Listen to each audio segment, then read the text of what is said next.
Hello friends, let's recreate this look my friend Alexandra did. We're gonna start with an eyeshadow pretty close to our skin tone, but that is just gonna go from here to our brow bone. Now I find that shades like this, light shades, pastels, they usually work best for me with a white eyeshadow base, and bonus points if your eyeshadow base can be nice and tacky. So I'm gonna take this and I'm gonna start to press that onto my lid. And I'm gonna go ahead and start to transition that into my socket.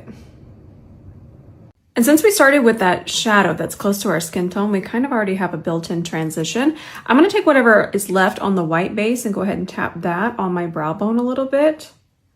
And then we are already getting to the fun part. So she said she likes to use her finger, but we all enjoy different things. What I like to do is I will take quite a bit of that shadow, and while this base is still nice and wet, I'm gonna start to pack that onto the lid, and look at how intense that is. All right, I don't even have to go back in at the moment, but we're making sure that we're pressing it into that wet base. And then as we start to press and there's less on our brush, it just kind of starts to transition.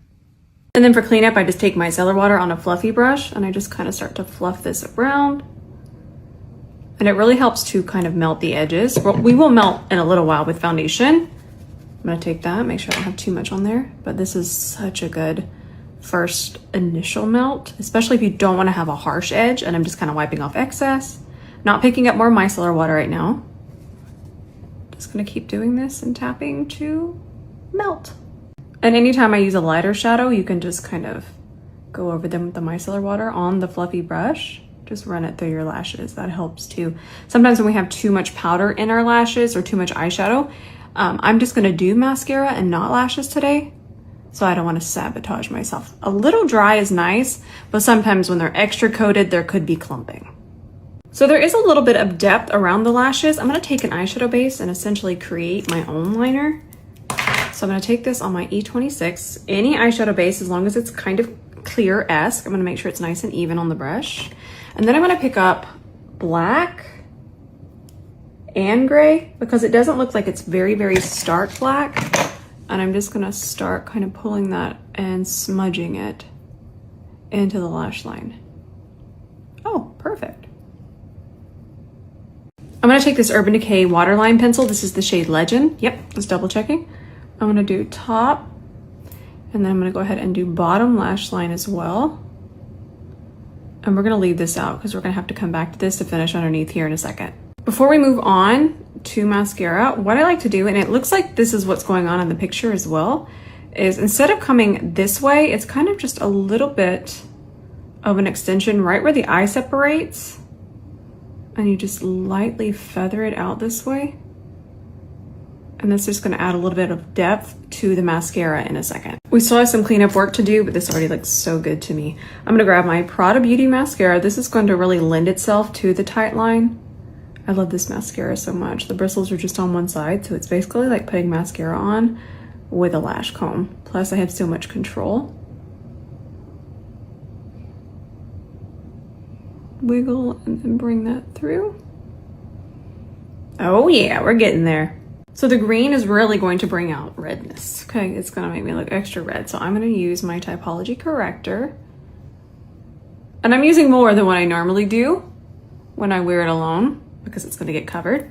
But essentially it's also gonna help us wear less foundation. And I'm gonna apply that with a fluffy brush. This is the C41. I don't want that underneath my eyes as much, but I do want it quite diffused anywhere I have redness. This is the perfect look to do my lash hack. I should say lash technique. Hack's just a word that we use. This actually works. So my mascara is not completely dry yet. And remember, a powdered lash curler isn't gonna stick to your lashes. You know how we put down flour before we bake a cake? Same concept. So I'm just gonna use concealer today, but I wanted to try out the case. I haven't tried it yet, and I had a request to try it. So we're gonna try it out. Even though the look doesn't have a lot of bronzer, we'll do that just a little bit differently. I'm gonna use our concealer brush from our travel set. Start to work this in. Wherever I want more coverage, I'm going to use this brush. We are gonna switch to another brush in a second, just to kind of diffuse. I want more coverage in the center. It's kind of fun to watch it blend. And then I think this is pretty pigmented, so this might actually give us some more coverage on the perimeter of the face. So we're heading that way. And this is what I was talking about. Fluffy brush and the concealer. I'm gonna take that and start to melt it into the front part of my eye. Did you hear that door squeak? It sounds like I live in a haunted house. Maybe I do. Melt over here as well. So this will be fun. I don't want to dip my brush in here. So what I'm going to do is I'm going to get out the colors that I know I want to kind of mess around with. I want some of, I can't see what I'm doing. I want some of that one. Oh yeah, this is a good angle. And then wipe that on 𝗕𝗲𝗂𝘂𝘁𝗆. Try your best to wipe it on 𝗕𝗲𝗂𝘂𝗂. And then I want a little bit of this lighter shade.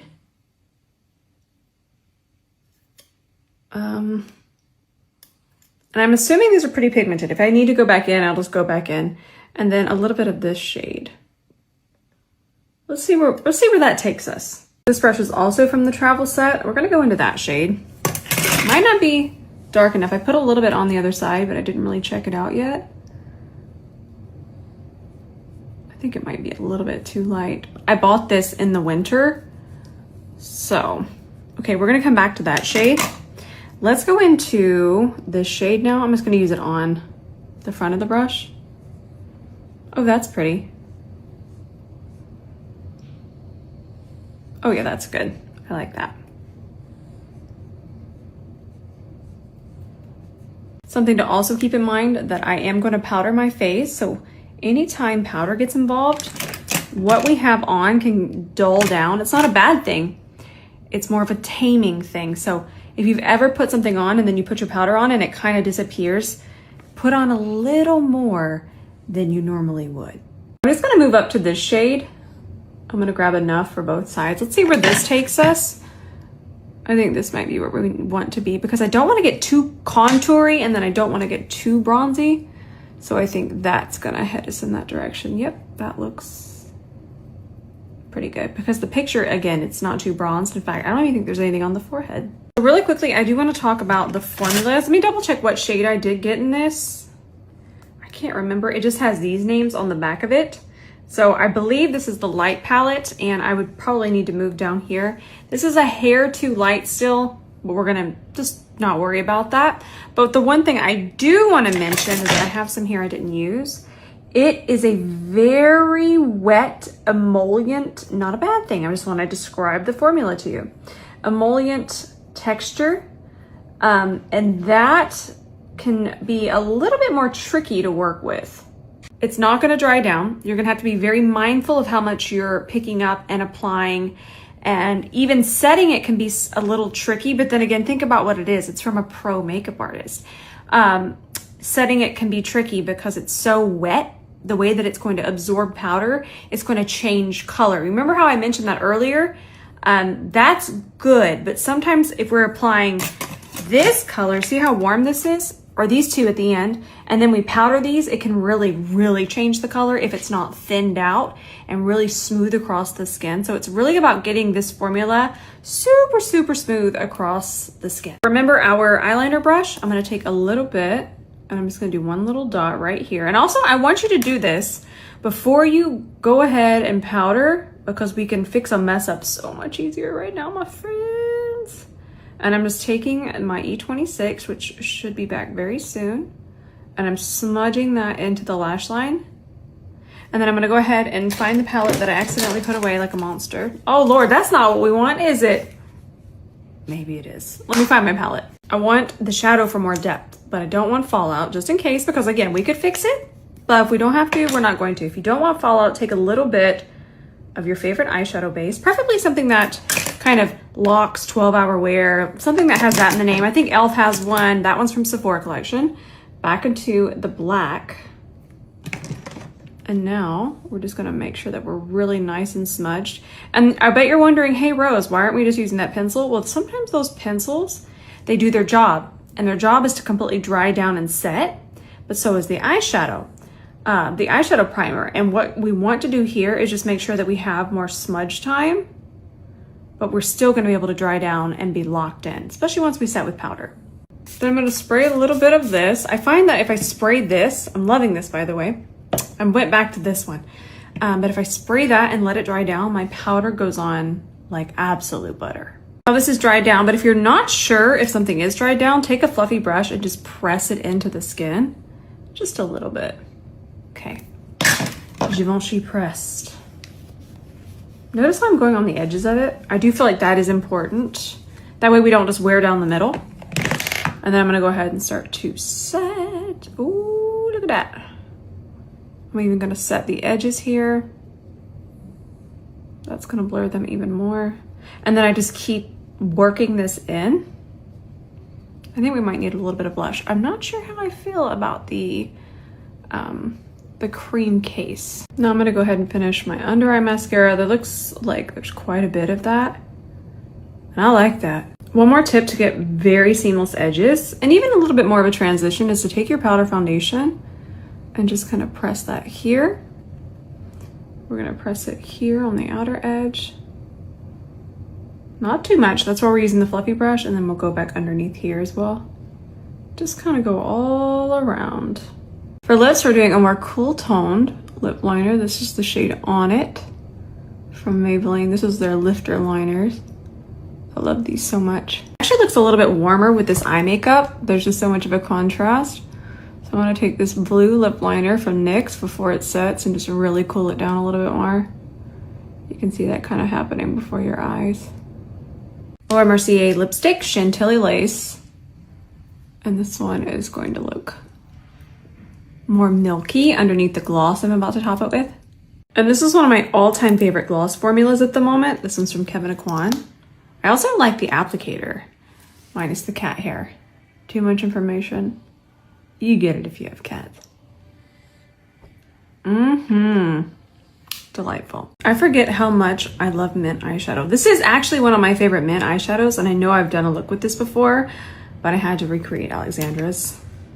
She is an incredible artist. You must follow her. All right, my friends, I hope you enjoyed today's tutorial. This one is pre-recorded, and remember, I don't do the storage tutorials on the weekends, but I'm also flying on Saturday, flying a very long flight. So if you want to talk to me tomorrow, please do. Y'all know how much I despise flying. All right, I love you so much, and I'll keep you updated on the trip and what's going on. All right, I love you. Bye for now.